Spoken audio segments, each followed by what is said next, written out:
स्वागत है दोस्तों, फिर से आपके अपने चैनल पर। मैं हूं आपकी होस्ट गजाला परवीन। जैसा कि आप देख रहे हैं कि गवर्नर जनरल की एक टॉपिक मैंने उठाई है और ये इसका तीसरा वीडियो आज मैं आपको देने जा रही हूं। तो इसको बहुत गौर से सुनिए, समझिए और याद करने की कोशिश करिए। तो गवर्नर जनरल का जो अगला टॉपिक है, ब्रिटिश काल में जितने भी गवर्नर जनरल और वायसराय, मैंने टाइम टू टाइम उनको चेंज किया गया है। पहले वो गवर्नर कहलाए, फिर उनको जो पद को बढ़ा कर दिया गया तो वो गवर्नर जनरल कहलाए, फिर उसके बाद वो वायसराय कहलाए।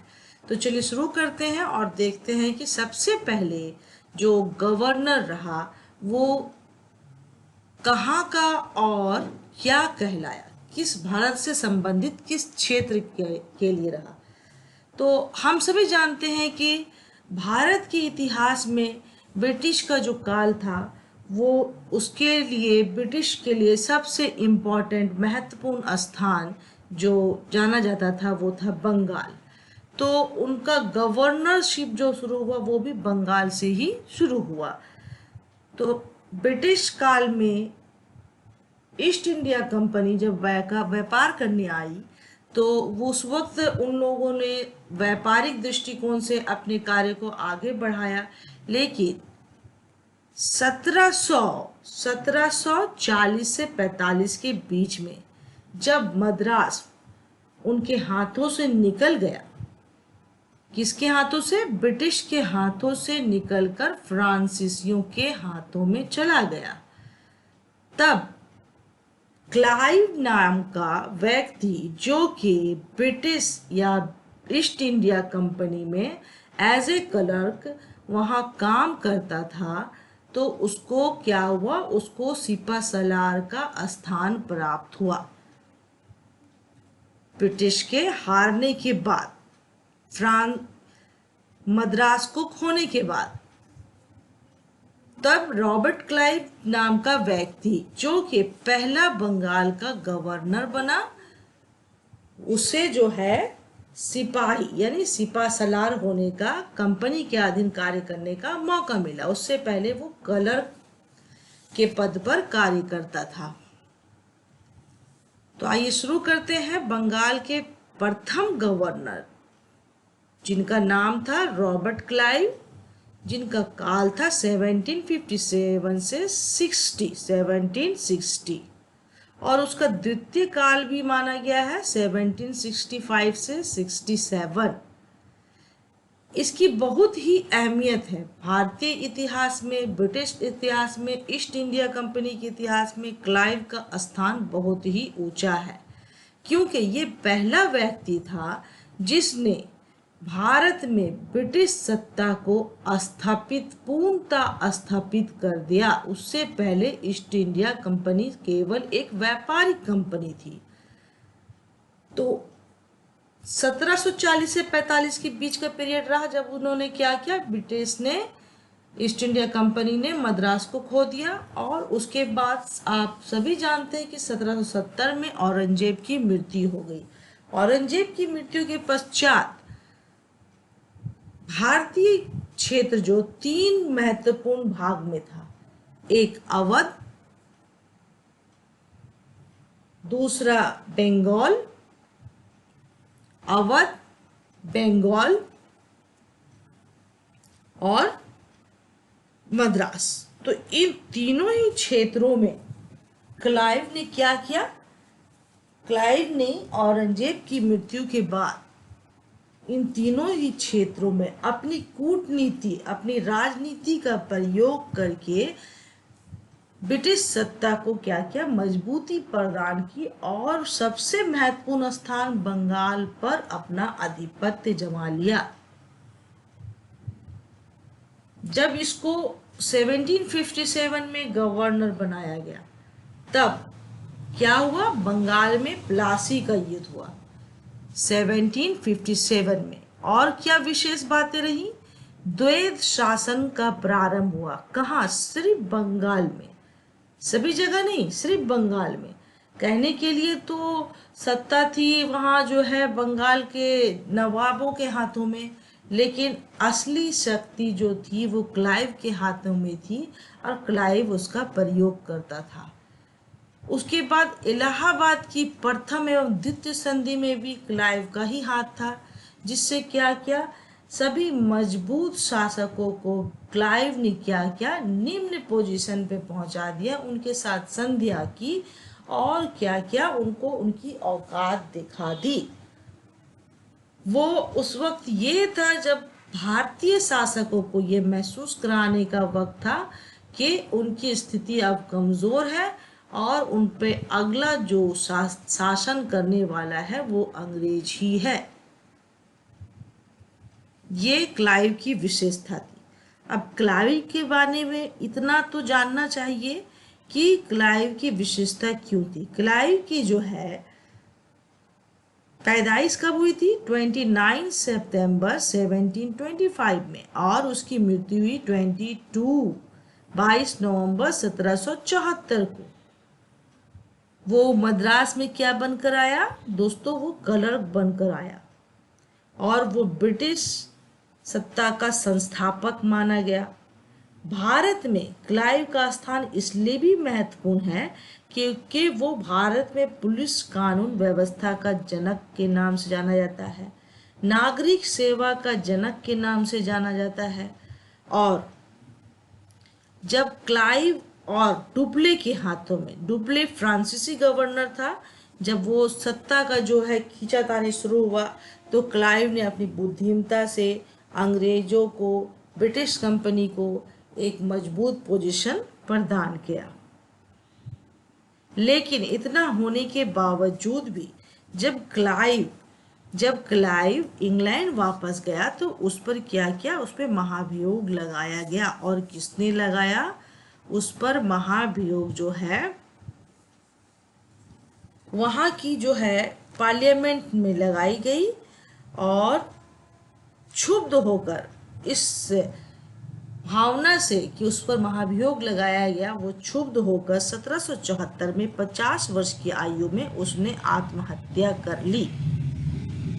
ओके, तो दोस्तों इतना तो इसके बारे में जानना बहुत जरूरी था। किसके बारे में, क्लाइव के बारे में। बंगाल के गवर्नर क्लाइव के बारे में ये जानना अति महत्वपूर्ण था कि उसका इम्पोर्टेंस क्यों है। ओके, शायद हो सकता है कि आपको पीडीएफ कुछ साफ ना दिख रहा हो, फिर भी मेरे वॉइस पे गौर करिए और इस महत्वपूर्ण टॉपिक को समझने की चेष्टा करिए। अगला जो हमारा बंगाल का गवर्नर है वो है हेनरी वेंसीटाट। क्लाइव के बाद हेनरी वेंसीटाट, हैरी वेरलास्ट और जॉन कार्टियर बंगाल के गवर्नर बने, जो काम तो किए लेकिन उतना ज़्यादा उनका जो है विशेष स्थान नहीं रहा, उन्होंने कोई खास चेंजिंग नहीं की। तो उसके बाद जब हेनरी वेंसीटाट की तरफ बढ़ते हैं तो देखते हैं कि हेनरी वेंसीटाट का काल क्या है, 1760 से 64, और उसके काल में प्रमुख कार्य क्या हुआ था, 1764 में बक्सर का युद्ध हुआ था। आप जानते हैं कि बक्सर के युद्ध ने अंग्रेजों को पूर्णतः स्थापित कर दिया। क्लाइव ने क्या किया था, उनको, भारतीय शासकों को उनकी शक्ति का एक आईना दिखाया और बक्सर के युद्ध ने उसे पूर्णतः भारतीय शासकों की शक्ति को जो है बंगाल में सफाया कर दिया और एक साथ 3 शासकों को क्या किया, पराजित किया। बंगाल के नवाब को, अवध के नवाब को और मुगल शासक शाह आलम द्वितीय को इसने फाइनल युद्ध में पराजित कर दिया। हालांकि 1764 में जो बक्सर का युद्ध हुआ उसके गवर्नर की बात जब की जाएगी तो आप उसके नाम में हेनरी वेंसीटाट का नाम देंगे कि गवर्नर कौन था, हेनरी वेंसीटाट। लेकिन 1764 में बक्सर के युद्ध का नेतृत्व किसने किया, तो इसमें हमेशा याद रखिएगा कि इसमें मुनरो का नाम आता है। उस वक्त सिपहसालार मुनरो था। उसके बाद है हैरी वेरलास्ट। हैरी वेरलास्ट उसका कार्यकाल क्या था? 1767 से 1769 तक। उसके शासनकाल में कौन सी विशेष कार्य हुई? द्वैत शासन के समय वो क्या हुआ? बंगाल का गवर्नर बना था। कौन? हैरी वेरलास्ट, द्वैत शासन। अच्छा, नेक्स्ट हमारा क्या है? John Cartier. इसका कार्यकाल 1769 से 1772 है। इसके समय में कौन सी विशेष कार्य हुई? प्रथम आंग्ल मैसूर युद्ध किसके गवर्नर में हुई थी? वो जॉन कार्टियर था। प्रथम आंग्ल मैसूर युद्ध। नेक्स्ट हमारा जो आता है इम्पोर्टेंट बंगाल के गवर्नर में, वो क्लाइव के बाद वारेन हेस्टिंग्स का काल माना जाता है। क्लाइव के बाद वारेन हेस्टिंग्स का काल माना जाता है। और ये कार्यकाल क्या था उसका? वारेन हेस्टिंग्स का 1772 से 1774 में। वारेन हेस्टिंग्स के कार्यकाल को दो भागों में बांटा गया है। पहला वो बंगाल के गवर्नर के रूप में रहा और दूसरा वो बंगाल का प्रथम गवर्नर जनरल कहलाया। तो प्रथम कार्यकाल में उसने कौन सा विशेष कार्य किया? प्रथम कार्यकाल में वारेन हेस्टिंग्स क्या बना? बंगाल का अंतिम गवर्नर साबित हुआ। क्यों? क्योंकि उसके बाद उसको जो उपाधि दी गई वो गवर्नर जनरल का था। क्या था? वो गवर्नर जनरल का था। और बंगाल में द्वैत शासन को उसने क्या किया? समाप्त किया। ये आप जान रहे हैं कि क्लाइव ने केवल बंगाल में द्वैत शासन की शुरुआत की थी, जिसको समाप्त किसने किया? उसकी उपलब्धि जाती है वारेन हेस्टिंग्स को। और जो है उसका विशेष कार्य वारेन हेस्टिंग्स के टाइम में हुआ था वो था प्रथम मदरसा की स्थापना की थी वारेन हेस्टिंग्स ने बंगाल में। कहाँ? वारेन हेस्टिंग्स ने बंगाल में प्रथम मदरसा की स्थापना की थी, जो कि 1781 में था। ये भी क्या था? ये भी कंपनी का क्लर्क बनकर आया था। इसकी न्याय व्यवस्था जो है, इसके काल में एक विशेष बात ये रहेगी कि अगर वारेन हेस्टिंग्स से रिलेटेड सवाल आए कि इसकी न्याय व्यवस्था किस पर निर्भर थी या किस पर आधारित थी, तो उसका जवाब होगा मुगल न्याय व्यवस्था पर। क्यों? क्योंकि मुस्लिमों का जो अपराध होता था उसको मौलवियों के द्वारा कुरान के मद्देनजर सॉल्व किया जाता था, और हिंदुओं का जो अपराध था वो पंडितों के द्वारा ही हल किया जाता था। तो ये थी मुगल शासन व्यवस्था में न्याय का प्रकार, जिसको वारेन हेस्टिंग्स फॉलो कर रहा था। नेक्स्ट भी हमारा पीरियड क्या है? नेक्स्ट भी हमारा पीरियड है वारेन हेस्टिंग्स का ही। जब वो क्या बना? 1774 में वो बना बंगाल का गवर्नर जनरल। अगर बात की जाए कि अंतिम गवर्नर बंगाल का कौन था, तो वारेन हेस्टिंग्स। लेकिन प्रथम गवर्नर जनरल की बात की जाए तो वो कौन बना? वो भी वारेन हेस्टिंग्स। उसका पीरियड क्या था? 1774 से 1785 तक। अब है कि बंगाल का प्रथम गवर्नर जनरल वही बना, उसी के सर ये उपाधि है। और रेगुलेटिंग एक्ट 1773 के समय गवर्नर कौन रहा? Warren Hastings. और उसके बाद प्रथम मराठा युद्ध।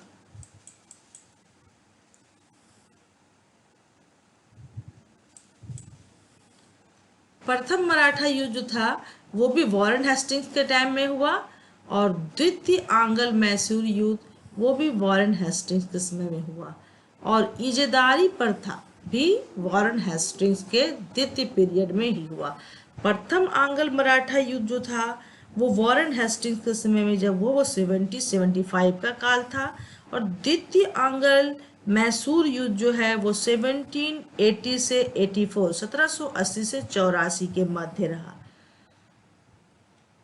अब next important governor of Bengal जो है, गवर्नर जनरल ऑफ बंगाल जो है वो कौन था? वो था आपका लॉर्ड कॉर्नवालिस। Lord Cornwallis. इतने गवर्नर हुए हैं, उसमें सबसे इंपॉर्टेंट रॉबर्ट क्लाइव, उसके बाद वॉरेन हेस्टिंग्स, उसके बाद कॉर्नवालिस। उसका कॉर्नवालिस का पीरियड क्या था? 1786 से 91 एंड 1800 एंड 1805। 1786 से 93 और 1805 उसका काल रहा। उसके समय में विशेष बात क्या हुई? क्लाइव कॉर्नवालिस के समय में तृतीय आंग्ल मैसूर युद्ध हुआ। बंगाल प्रांत में क्या हुआ? अस्थाई बंदोबस्त लागू हुआ, जो कि 1793 का पीरियड था, और शक्ति के पृथक्करण की नीति को इसने लागू किया। शक्ति के पृथक्करण की नीति को। अब तृतीय आंग्ल मैसूर युद्ध का काल क्या था आपका? 1780 से 1792। ओके, अब बंगाल का अस्थाई बंदोबस्त में क्या था ना कि वो उसने क्या किया, जमींदारों को कर की वसूली की जिम्मेदारी दी, जिसमें क्या था कि पूरी वसूली में 8/9 यानी कि 8/9 भाग जो है कंपनी को उसको देना पड़ता था जमींदारों को, और 8/9 उसे कंपनी को देना पड़ता था। किनको? जमींदारों को। ये व्यवस्था कॉर्नवालिस ने लागू की। इसी को अस्थाई बंदोबस्त का नियम या व्यवस्था या कानून कहा गया। अगला हमारा गवर्नर जनरल है वो John Shore, sir John Shore. Sir John Shore का क्या है?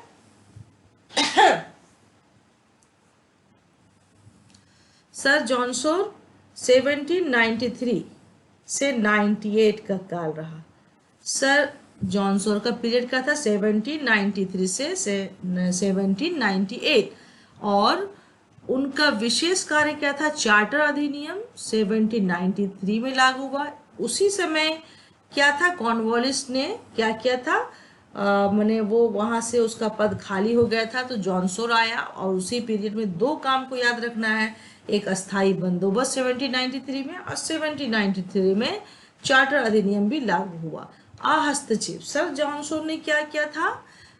हस्तक्षेप की नीति अपनाई, क्योंकि कॉर्नवालिस ने कौन सी नीति अपनाई थी? शक्ति के पृथक्करण के सिद्धांत की।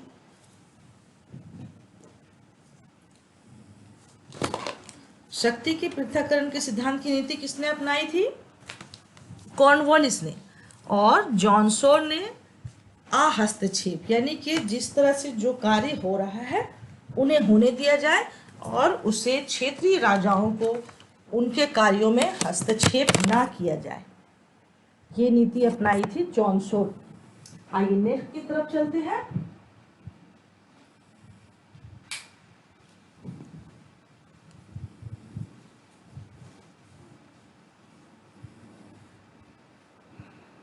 जॉन शोर के बाद लॉर्ड वेलेस्ली, ये भी इम्पोर्टेंट गवर्नर जनरल में काउंट होते हैं। इनके पीरियड में या इनका कार्यकाल भी इम्पोर्टेंट माना जाता है, महत्वपूर्ण माना जाता है। वो है 1798 से 1805। इनके समय में विशेष कार्य क्या हुआ? इनके समय में विशेष कार्य था सहायक संधि। सहायक संधि, ये आप जान रहे कि ये बहुत ही इम्पोर्टेंट संधि है, जो कि 1798 से लागू हुआ। यानी कि आप मेरी जो है अधीनता स्वीकार कर लें। क्षेत्रीय राजाओं के साथ उसने ये संधियां की कि आप मेरी अधीनता स्वीकार कर लें, और आपके पास मैं अपने क्या मैंने सिपाहियों को या अपने बटालियन को रखूंगा आपके सुरक्षा के लिए, और उसका खर्च आपको उठाना होगा।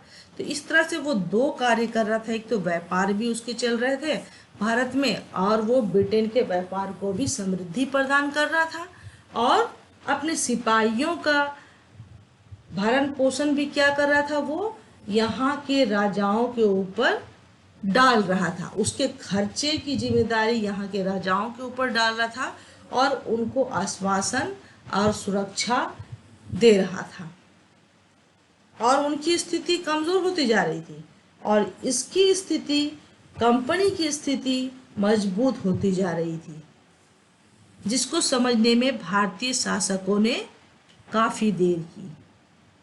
इसके समय का विशेष जो कार्य था, विशेष घटना थी, वो था चौथा आंग्ल मैसूर युद्ध। चौथा आंग्ल मैसूर युद्ध का कार्यकाल है 1798 से 99। इस बीच में चौथा आंग्ल मैसूर युद्ध हुआ। उसके बाद द्वितीय आंग्ल मराठा युद्ध, द्वितीय आंग्ल मराठा युद्ध भी वेलेस्ली के काल में हुआ।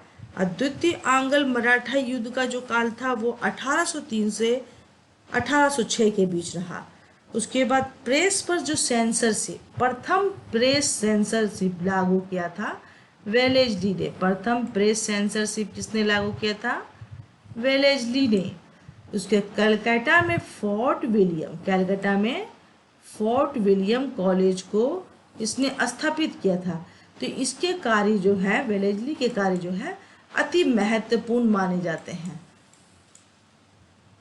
उसके काल में सहायक संधि भी बहुत इंपॉर्टेंट है।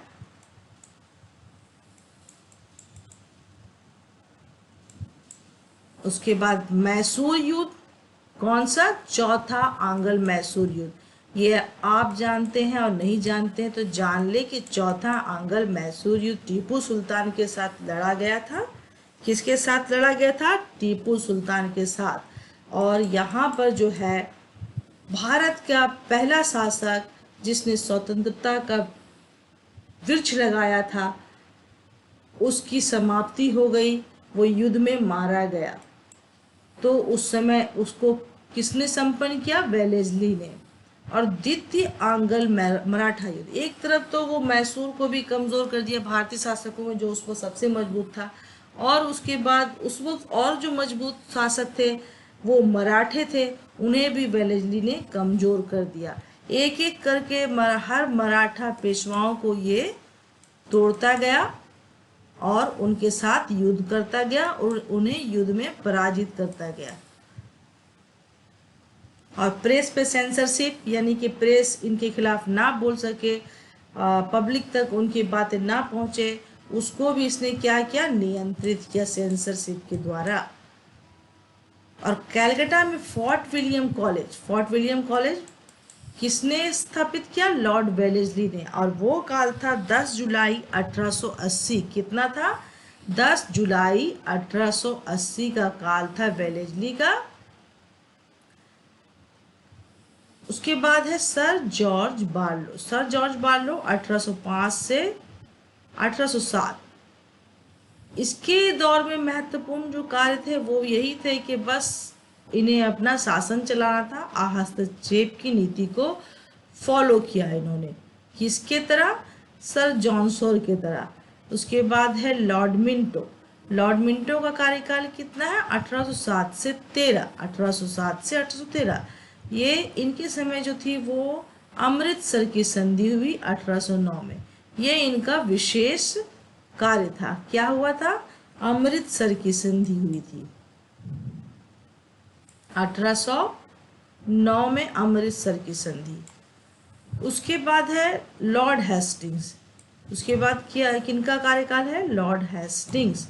अभी तक हम लोग बंगाल के गवर्नर जनरल को ही जान रहे हैं, गवर्नर हो गया।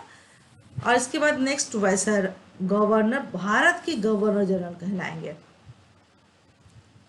तो लॉर्ड हेस्टिंग्स और वॉरेन हेस्टिंग्स में फर्क करिएगा, क्योंकि वॉरेन हेस्टिंग्स एक अलग पात्र है और लॉर्ड हेस्टिंग्स एक अलग व्यक्तित्व में है। लॉर्ड हेस्टिंग्स का जो है कार्यकाल है वो 1813 से 1823 के बीच का है। और इनके कार्यकाल की विशेष कार्य क्या है, ये विशेष घटनाएं क्या है? आंगल नेपाल युद्ध। आंगल नेपाल युद्ध, आंगल नेपाल युद्ध जो लड़ा गया वो था 1814 से 16 के बीच। उसके बाद तीर्थ आंगल मराठा युद्ध, तीर्थ आंगल मराठा युद्ध, और ये तीर्थ आंगल मराठा युद्ध जो हुआ वो 1817 से 19 के बीच। और उसके बाद रैयतवाड़ी बंदोबस्त, रैयतवाड़ी बंदोबस्त ये 1820 में हुआ, रैयतवाड़ी बंदोबस्त 1820 में। उसके बाद मालवाड़ी व्यवस्था ये 1822 में लागू हुआ। दोनों ही रैयतवाड़ी और मालवाड़ी दोनों ही लॉर्ड हेस्टिंग्स के काल में हुआ। ये आर्थिक रूप से जब आर्थिक क्षेत्र की बात की जाएगी तो ये दोनों व्यवस्थाएं, इनको जानना और पढ़ना अति आवश्यक हो जाएगा। अब आते हैं लॉर्ड एमहर्स्ट की तरफ। लॉर्ड एमहर्स्ट जो है इनका पीरियड जो है वो है 1823 से 1828। इनके समय में विशेष क्या हुआ, प्रथम आंगल बर्मा युद्ध, प्रथम आंगल बर्मा युद्ध जो कि, और उसके बाद क्या था, दूसरा जो था बैरकपुर छावनी में विद्रोह। बैरकपुर छावनी को देखकर दोस्तों ये ना समझे कि ये 1857 की युद्ध की शुरुआत थी, ये वो नहीं था। लेकिन हाँ, ये यहाँ से इस पॉइंट से आप ये समझ लीजिए कि बैरकपुर की छावनी में जो है हमेशा एक ज्वलनशील मुद्दा बना रहा सिपाहियों के बीच में। तो प्रथम आंगल बर्मा युद्ध कब हुआ, प्रथम आंगल बर्मा युद्ध 1824 से 26 के बीच। उसके बाद बैरकपुर छावनी की घटना कब हुई, वो हुई 1824 में। कब हुई, 2 नवंबर 1824 में। और इस छावनी में जो सिपाहियों के बीच असंतोष की जो भावना थी, उसमें क्या हुआ था कि कम से कम 12 लोग या 12 सिपाही वहीं स्पॉट डेथ कर गए और 180 सिपाहियों को फांसी दी गई थी। 180 सिपाही कोई छोटी सी संख्या नहीं है। ये देख ले कि बैरकपुर की छावनी में मंगल पांडे से पहले भी एक घटना हो चुकी थी। और ये जो उनका रेजिमेंट था 26 और 62 रेजिमेंट में ये असंतोष थी, जिसके वजह से बैरकपुर की घटना हुई थी। उसके बाद हमारा बंगाल का जो गवर्नर जनरल अंतिम है वो है लॉर्ड विलियम बेंटिंग। वो कौन है, Lord William Bentinck. Lord William Bentinck का कार्यकाल क्या रहा, 1828 से 33। और उनके कार्यकाल में विशेष कार्य जो हुई वो थी सती प्रथा पर रोक, यानी कि कानून पास हुआ।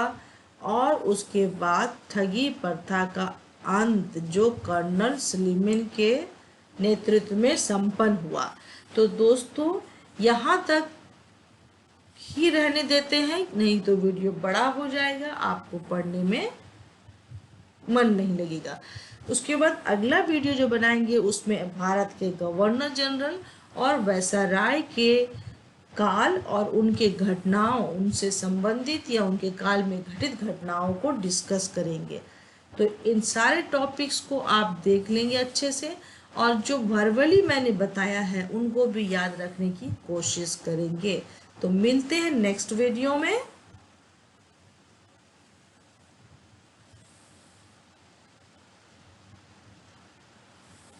Bye bye.